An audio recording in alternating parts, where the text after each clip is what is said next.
Inilah situasi di kota dan Kabupaten Jayapura, Papua pada Rabu siang. Sejumlah pertokoan terpantau buka dan sejumlah warga tampak telah beraktivitas seperti biasa.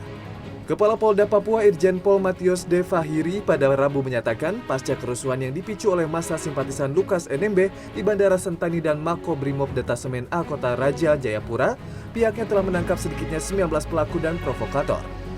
2 orang ditangkap di Kota Raja dan 17 orang diamankan di kawasan Sentani. Dalam kerusuhan, 3 simpatisan Lukas NMB tertembak. Salah seorang diantaranya tewas.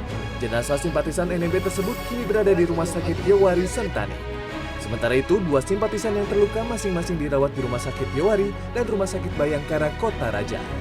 Untuk mengantisipasi adanya gangguan Kamtibnas pasca penangkapan Lukas NMB, sejumlah aparat TNI Polri telah disiagakan di 9 lokasi yang dianggap berpotensi terjadi gangguan Kamtibnas. Kepala Polda Papua juga telah memerintahkan seluruh jajaran Polres melakukan siaga 1 dan juga pendekatan kepada para tokoh masyarakat untuk menjelaskan tindakan penegakan hukum yang dilakukan KPK. Ini ada satu yang kena tembak dan meninggal. Dan tentunya karena ada yang meninggal, kita sudah memerintahkan kepada Kabid Propam dan Direktur Kriminal Umum untuk segera mengambil langkah-langkah melakukan penyelidikan, dan saya minta untuk hari ini saya dilaporkan. Pada hari yang sama di Jakarta, Ketua KPK Firly Bahuri di RSPAD Gatot Subroto menyatakan KPK melakukan pembantaran atau penangguhan masa penahanan Lukas NMB. Pembantaran Lukas NMB yang seharusnya ditahan di rutan di Pomdam Guntur, Jakarta dilakukan setelah tim dokter RSPAD menyatakan NMB memerlukan perawatan. Meski demikian, tim dokter RSPAD lebih lanjut menjelaskan sehari setelah dilakukan penangkapan, kondisi Lukas NMB stabil. Mempertimbangkan keadaan kondisi tersangka Lukas NMB, maka penyidik KPK melakukan tindakan hukum berupa pembantaran untuk sementara kepentingan perawatan sementara di rumah sakit RSPAD. Sejak hari ini sampai dengan kondisi yang membaik, khususnya dalam hal pertimbangan kesehatan.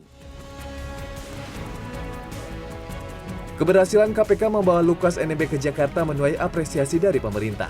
Pemerintah melalui Menko Polhukam Mahfud MD pada Rabu menyebut penindakan pelaku korupsi tak hanya berhenti pada Lukas NMB.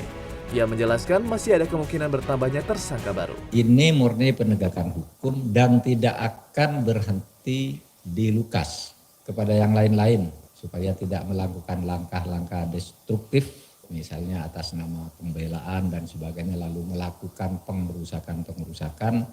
Hukum akan ditegakkan kepada siapapun tanpa pandang bulu. Mahfud juga mengatakan pemerintah akan segera mengambil langkah untuk mengisi kekosongan jabatan Gubernur Papua dan mengawasi pergerakan uang di pemerintah Provinsi Papua yang sebagian telah dibekukan melalui PPATK.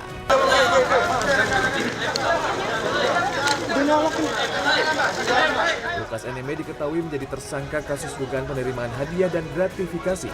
Ia diduga menerima uang miliaran rupiah dari sejumlah pihak terkait dengan proyek infrastruktur di Papua. Tim Liputan CNN Indonesia.